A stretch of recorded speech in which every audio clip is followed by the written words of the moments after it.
Mais écoutez,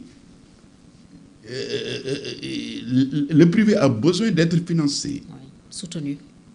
Non, pas soutenu. Soutenu, d'accord. Vous savez, le soutien de l'État à l'économie privée, ce n'est pas leur donner de l'argent. C'est de mettre en place un dispositif réglementaire, législatif et réglementaire, adapté aux besoins de croissance et de développement. L'environnement des affaires. C'est ça. Mais leur permettre également d'avoir accès facilement aux disponibilités, aux liquidités, au financement, aux disponibilités du marché financier. Ah oui, ça c'est important. Hein? Si toutes les disponibilités ou l'essentiel des disponibilités du marché financier sont orientées vers le fonctionnement de l'État, c'est pas bon. Oui. Il faut laisser... Ça étouffe le privé. Oui, c'est ce qu'on appelle l'effet d'éviction. Oui. Alors, nous sommes dans le chapitre de votre parcours personnel, professionnel. Nous y restons. Parce que pour vous faire connaître davantage, nous avons sollicité et obtenu les témoignages de certains de vos proches. Et je vous propose de suivre d'abord celui d'un de vos anciens collaborateurs. Un homme que vous avez profondément marqué durant votre carrière. Alors, allons suivre ensemble ce témoignage. C'est que la sécurité n'est pas seulement une affaire d'État, mais elle est aussi une responsabilité collective.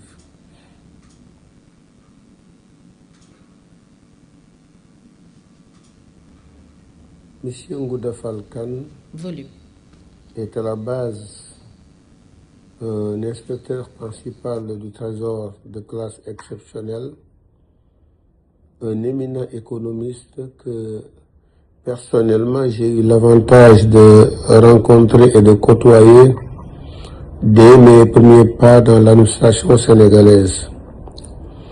À la suite d'un très brillant parcours, ponctué par de fulgurantes promotions qui l'ont hissé à des stations honorables au sein desquelles il a servi avec beaucoup de courage, beaucoup de générosité et beaucoup d'engagement son pays, M. Kane décide de ne pas se contenter d'une retraite paisible du reste bien mérité, mais plutôt de continuer à s'investir dans son domaine de prédilection pour la transparence, la lutte contre la corruption, en un mot, la lutte contre tous ces fléaux qui gangrènent notre société sénégalaise.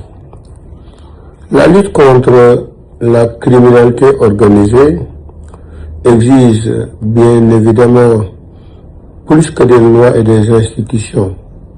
C'est une lutte qui requiert également des personnes de conviction, parmi lesquelles Ngouda Fall Kane occupe une place importante. Président de l'ONG ACA, M. Kane est incontestablement de ceux-là qui ont fait de l'engagement citoyen un contrat quotidien.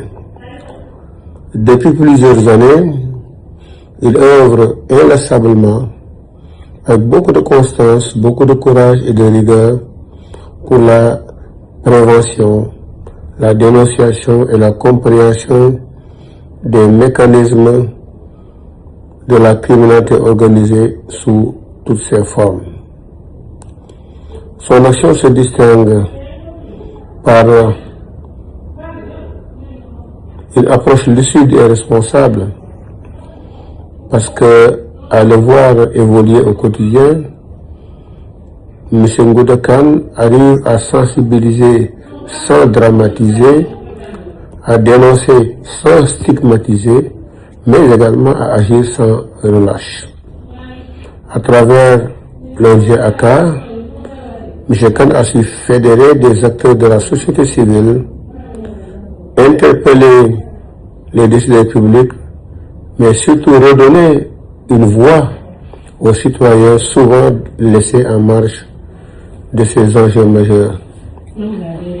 À l'heure où on s'apprête à organiser les premières assises sur la criminalité organisée, le parcours de M. Ngouda Falcon nous rappelle une vérité essentielle qu'il faut, à notre avis, garder et ne jamais oublier. C'est que la sécurité... Pas Galissard. Qu'est-ce que vous avez ressenti en écoutant son témoignage? Ah oui, beaucoup de... je l'ai écouté avec beaucoup de sympathie, avec beaucoup d'amitié. C'est mon jeune frère et ami. Il a travaillé avec moi, on a travaillé ensemble. J'ai la même considération pour lui. C'est un homme courageux. C'est un homme, un grand technicien des finances, un expert. Et un homme honnête, loyal. Donc, je suis très content de l'entendre et je le remercie très sincèrement. Tout ce qu'il dit de moi, je le retrouve également chez lui. Chez lui. Quand j'ai un doyen, Doudou Sène, qui en m'installant à la pays régional de Diourbel, en tant que trésorier pays régional, j'étais jeune, j'avais moins de 40 ans, j'avais 33 ans, 34 ans peut-être. J'étais le plus jeune trésorier pays régional. Il me disait, M. Kane, un esprit du trésor doit être ferme, mais courtois. Ce sont ces qualités-là que je retrouve chez M. Sarr. Il est très ferme dans son travail, mais très courtois et très professionnel. J'ai eu à le côtoyer, je peux le confirmer. Alors, place au second témoignage qui vient cette fois-ci d'une personne qui vous est très chère. Je vous laisse découvrir. Je tiens à vous remercier de m'avoir sollicité pour faire ce témoignage à propos de mon cher père, M. Ngouda Falcon. Un homme généreux, un homme noble, un homme sincère, un travailleur, un homme honnête, un homme qui a tout donné pour le Sénégal de son parcours professionnel. Il a été inspecteur du Trésor de Rufisque et celui de Diourbel, Ziguinchor et Kaolack. Pratiquement toute mon enfance, je l'ai passée, entre autres, dans les trésors du Sénégal. Voilà. Il a été aussi receveur de Dakar Centre, receveur général de Dakar Centre. Il a été aussi secrétaire général du ministère des Finances.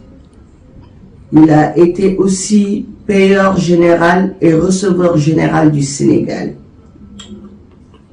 Il a été aussi le fondateur de la Saintif. En plus, à la fin de sa carrière, il a été inspecteur général d'État.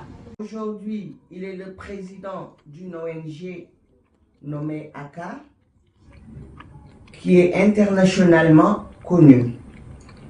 Donc, il y a de quoi à être fier. Ouais, il y a de quoi à être fier. Du côté familial, M. Kane est un homme qui n'est pas, comment dirais-je, c'est un homme strict. Voilà. Il aime la propreté. Il aime la beauté des choses. À la maison, il aime que tout soit bien rangé, tout soit bien propre. Il déteste la poussière. Voilà. Il déteste la poussière. Il aime la propreté. Il aime l'esthétique, quoi. Voilà. Et c'est un artiste. Hein. C'est un artiste. Un vrai artiste. Ouais, il est très fort en dessin. Ouais, c'est un modéliste caché, c'est un architecte aussi, hein, c'est un décorateur d'intérieur. Voilà, c'est un homme qui a plein de bonnes qualités. Au-delà de tout ça, sans oublier une partie qui est très importante, la femme lionne, la battante, qui est ma mère, qui l'a toujours soutenue, qui a toujours été là, à ses côtés. Ouais, qui s'est toujours battue, qui s'est toujours battue à ses côtés. Donc, je pense que c'est une bénédiction, quoi. C'est vraiment une bénédiction et je remercie vraiment le bon Dieu d'avoir, comme je vous ai dit dès le début, d'avoir un père comme M. Ngoudafal. Voilà. Donc, du côté religieux, M. Ngoudafal est un vrai musulman, hein, un mouride. Ah, voilà. Il dit souvent, il y a dans ma vie, il y a Dieu, il y a Rasulillahi sallallahu ta'ala alayhi wa sallam, et il y a Cheikh Ahmadou Bamba, Hadim Rasoul, et son cheikh, Serigne Abdoulaye Diakhaté, son cheikh et son second père, qu'il a beaucoup soutenu aussi dans sa vie. Donc, voilà, je pense que je vous ai à peu près dit un peu ce que vous voulez savoir, un peu, mais bon, je peux écrire un livre sur lui, hein. Je peux écrire un livre sur papa, mais bon, je vais m'arrêter là pour aujourd'hui. Et puis, merci beaucoup. Oui. Ndeye Fatou, que nous appelons aussi Mami Kane. Oui. Mais je vous remercie, Fatou. C'est ma fille aînée. Elle a raison, elle a grandi dans les services du Trésor. Hein? Elle est née quand j'étais à la Banque centrale, mais elle a grandi dans les services du Trésor. Depuis qu'elle est née, elle est, quelques mois après sa naissance, elle est, si vous voulez, un an après sa naissance, j'étais affecté dans les structures, j'ai réaffecté dans les structures du Trésor et elle a grandi jusqu'à ma retraite, jusqu'à ma sortie du Trésor, elle a grandi dans les structures du Trésor. Bon, je suis content qu'elle ait fait ce témoignage. Bon, elle a raison en disant que j'aime la propreté. Détester la poussière. Non, je déteste la poussière, je suis allergique à la poussière. Quand il y a poussière, je suis enrhumé. Alors, je déteste la poussière et j'aime pas trop l'encens. Parce que j'ai le sinusite, quoi. Bon, voilà, ça me crée... Mais, cela n'empêche... Je ne peux pas empêcher mon épouse d'en mettre. Mais j'ai dit, non, ça, vraiment, ça ne peut pas manquer. J'ai dit, d'accord. Une femme qui s'est toujours battue à mes côtés, comme elle l'a dit. C'est là où je voudrais en venir. Elle a toujours été à ma côté. Comme disait Serigne Abdou Aziz Sy, en parlant de son frère, j'ai toujours été le lion de Serigne Cheikh. Je l'ai entendu, j'ai entendu Serigne Abdou Aziz Sy le dire. Elle aussi, elle a toujours été ma lionne. Elle m'a soutenu dans les moments les plus difficiles. Les plus difficiles, je vous dis.